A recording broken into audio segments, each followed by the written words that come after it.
Our convocation speaker today is Neal Manne. Neal received his BA with highest honors from the University of Texas at Austin in 1976 and his JD with high honors from this law school in 1980. He was a friar, he was vice chancellor, and he was an associate editor of the Texas Law Review. Neal is now the managing partner of Sussman Godfrey, which is one of the finest law firms in the land. It's a firm that was, I should add, founded by two more of our most accomplished graduates, Steve Sussman and Lee Godfrey. I'm excited for you to hear from Neal for a very particular reason. You all came to law school with dreams of doing great things afterwards. I've had the pleasure over the years of talking to many of you about those dreams.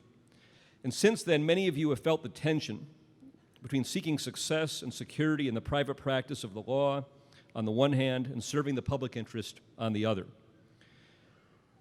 But Neal Manne has shown, as much as any lawyer I've ever known, that you don't have to choose one at the expense of the other. Neal has attained success at the highest level of the law firm world, but he's also given a great share of his life to pro bono work. Indeed, I know of no lawyer who's done more. Some of that work is outlined in Neal's bio, which you can find in your program. For me to enumerate all of it would consume a whole afternoon. All of it is remarkable. In effect, Neal's had two careers side by side, one in private practice and another as a volunteer of his time and his formidable talents. His example shows that with enough commitment, it's possible to do immense good as a lawyer while also doing well. So it gives me great pleasure to introduce to you one of the most illustrious members of our extended law school family, my good friend, Neal Manne.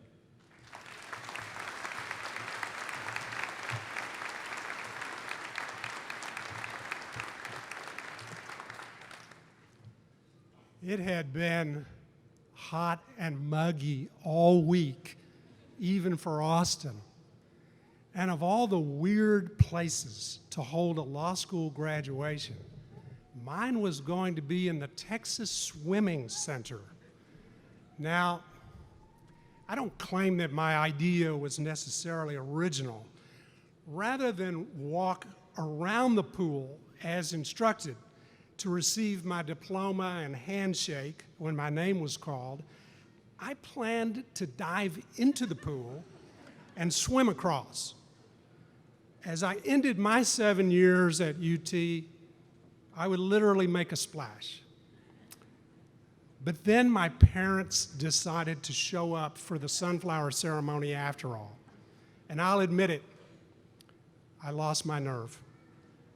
There's a moral to the story, and it's this. Family members play a valuable role at these ceremonies. If some of your family members are here today, thank them. As Dean Farnsworth said, thank them for all their encouragement in helping you get to this important moment in your life. But also thank them for all the times that their mere presence has discouraged you from doing something really stupid. Now, let me make another admission. I have absolutely no idea who my commencement speaker was on that hot day in 1980, and I do not remember a single thing they said. I have no illusions that your experience will be any different. This, of course, is quite liberating for me as speaker. So thank you, Dean Farnsworth, for that very generous introduction of this speaker whom no one will remember. A law degree is a very powerful tool, and you're being issued that tool today. What you do with it is up to you.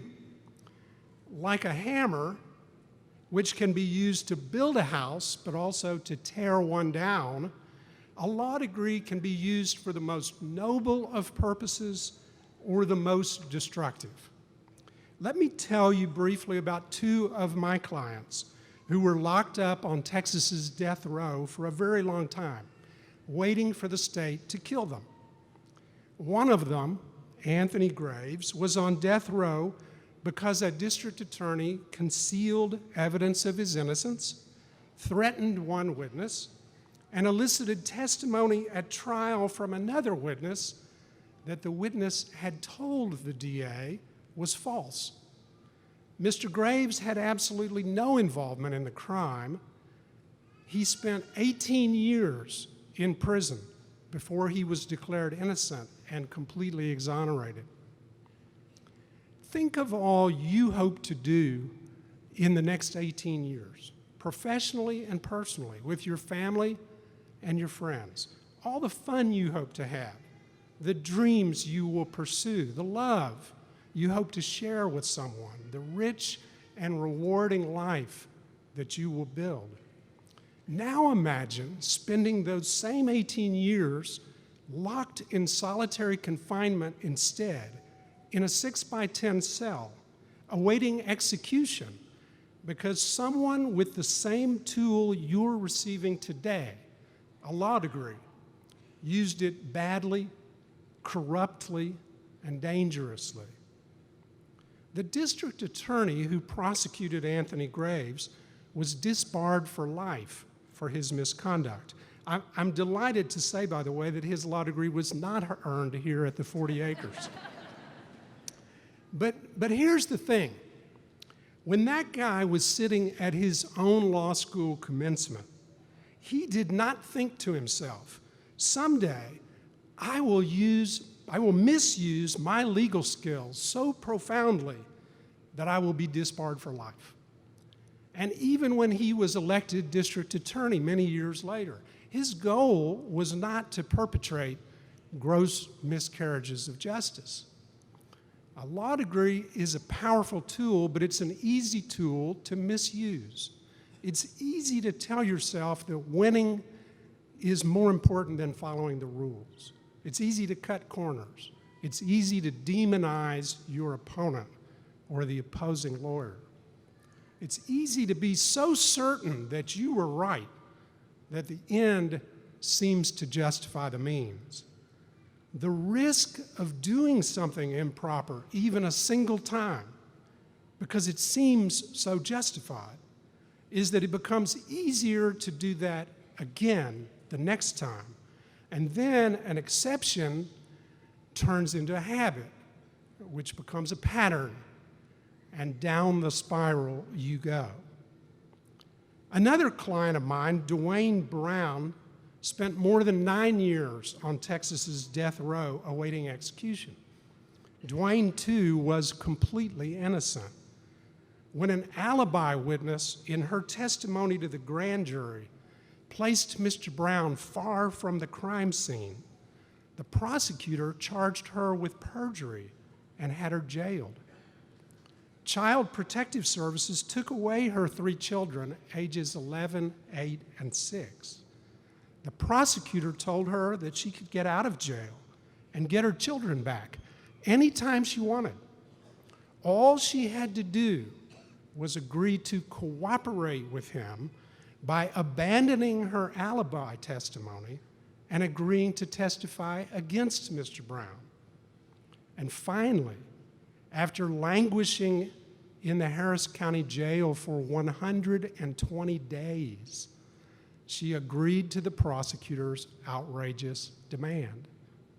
The prosecutor even had telephone records that confirmed her original alibi testimony and exculpated Mr. Brown by confirming that he was nowhere near the crime scene. But the prosecutor never turned those telephone records over to Mr. Brown's lawyers, and they mysteriously disappeared from the files. It took more than 12 years for Alfred Brown to be released from prison. And just 3 weeks ago, a court in Houston finally declared him to be actually innocent. Because of that, he's now eligible for financial compensation from the state. But he can never get back those 12 years of his life. Both Mr. Graves and Mr. Brown were young, poor, and African American.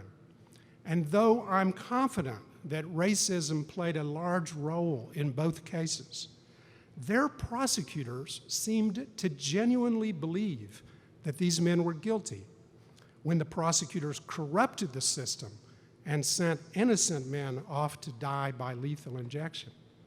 How does that happen? And is there a lesson there for us as lawyers? Confirmation bias is the tendency of people to search for and interpret information in ways that confirm their own pre-existing beliefs. You can get an excellent illustration of confirmation bias any night of the week just by switching channels between Fox News and MSNBC. Confirmation bias is an error of inductive reasoning, and you'll encounter it often in your practice of law. Because of confirmation bias, people are especially likely to interpret ambiguous evidence as supporting their own existing position. And in the practice of law, almost everything is ambiguous. So how does one guard against the effects of confirmation bias in practicing law? I try several things. First, I try to avoid creating an echo chamber by making clear to everyone on my team that I want them to think independently and critically about every assumption. I encourage people to play devil's advocate. Most big cases are mock tried before there's a real trial. And when a case of mine is mock tried, I play the opposing side, not my own. To prepare to argue the other side's case as persuasively as possible, I have to look for every flaw and weakness in my own client's position. And before any client or key witness is deposed or testifies at trial, my team and I prepare what we call the 10 hardest questions. It's a list of the very strongest attacks on our own witness's story. Each of these techniques is designed to challenge our own assumptions and test whether the story that we want to be true really is true. So, when I listened to those two prosecutors insist that they had done nothing wrong, even after Anthony Graves and Dwayne Brown were proven to be innocent, I was struck by how sad it was, even for the prosecutors. How sad that they had been so intellectually lazy, that they had cut so many constitutional corners, that their misplaced confidence in their own ability to discern the truth had led them to break ethical rules and ruin lives, including their own lives. Your decisions as a lawyer can have dramatic impact, not just on the lives of your clients and adversaries, but on your own life too. Okay, now, before you decide to forget this law stuff and go get an MBA, let me give you some great news. Practicing law is a blast. You will have so many different opportunities to help people, no matter what kind of practice you choose. Sometimes you'll get to profoundly change people's lives. If law has become the secular religion of modern American society, then you are now among its high priests. There's an enormous variety of types of law practice, but they all really have one thing in common: helping people who need your help and want your help as they confront a problem that they are not equipped to handle, but you now are. Yes, some lawyers badly failed Anthony Graves and Dwayne Brown, but they're alive and free today because of the extraordinary good that other lawyers did. They were freed from death row through the combined efforts of lawyers working for not-for-profit legal service organizations, criminal defense lawyers in private practice, civil litigators working pro bono, and in both cases, new prosecutors who were committed to justice rather than winning at all costs.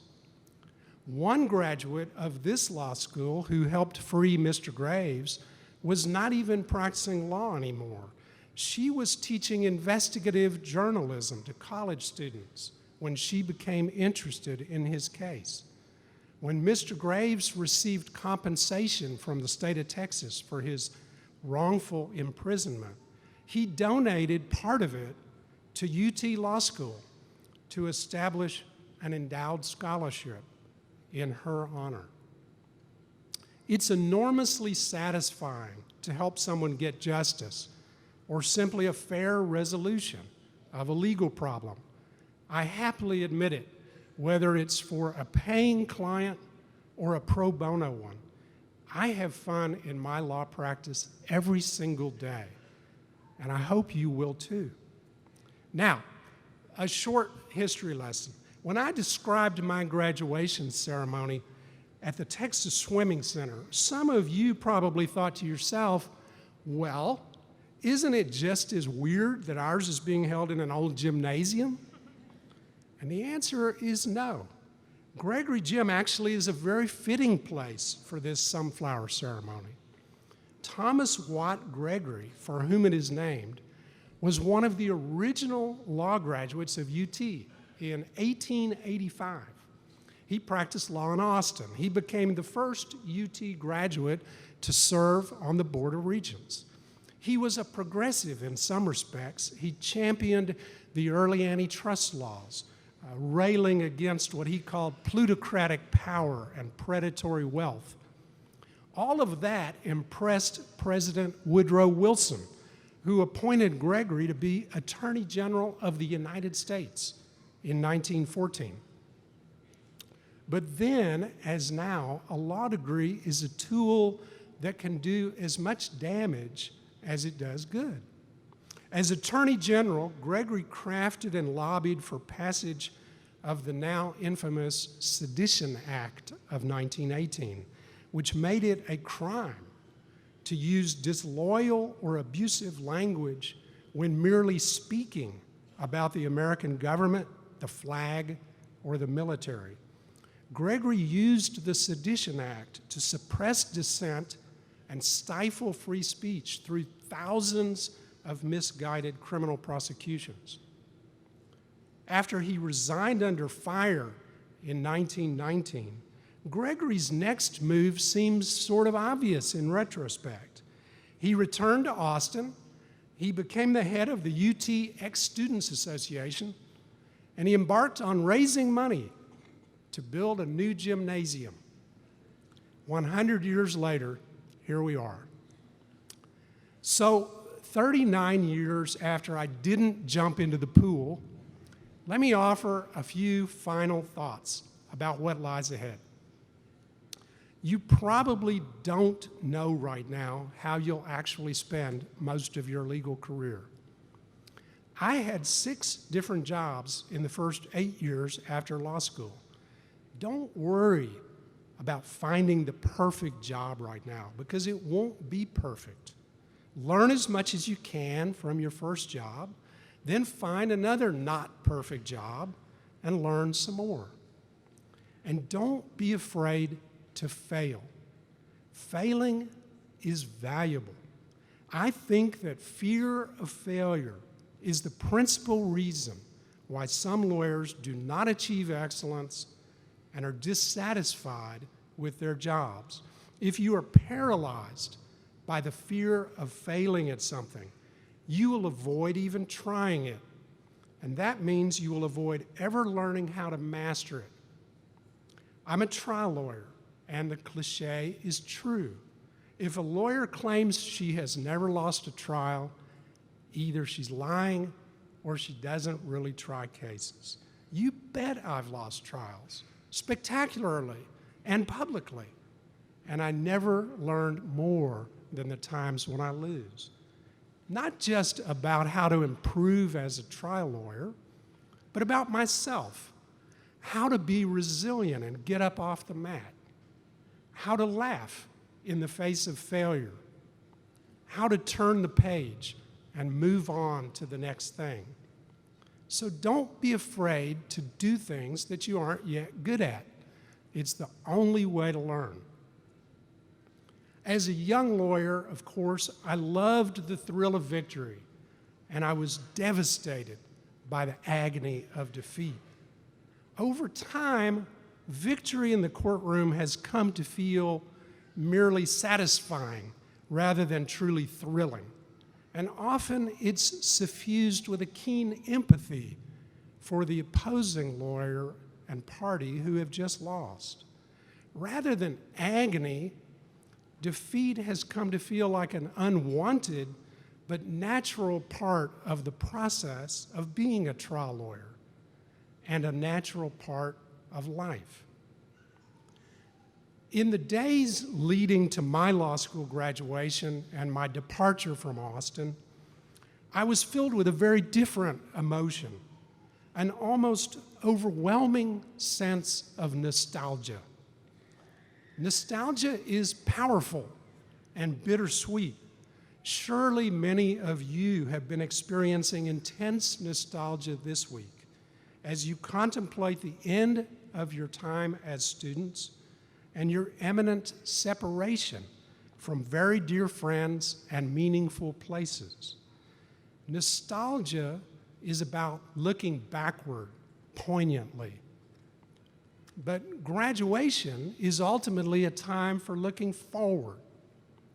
And though I do not remember who spoke at my sunflower ceremony or a single thing they said, I do remember the incredible excitement I felt as I closed a long chapter in my life and prepared to embark on the next one.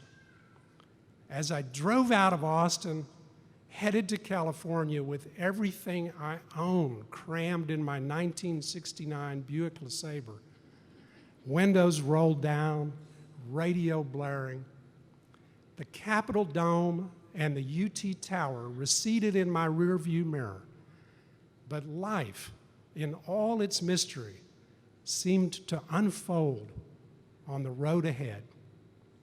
I hope you feel that same sense of excitement today about your own limitless futures. So Dean Farnsworth, distinguished faculty and guests, and especially the class of 2019, sharing this occasion with you today has been one of the honors and thrills of my lifetime. Thank you and congratulations.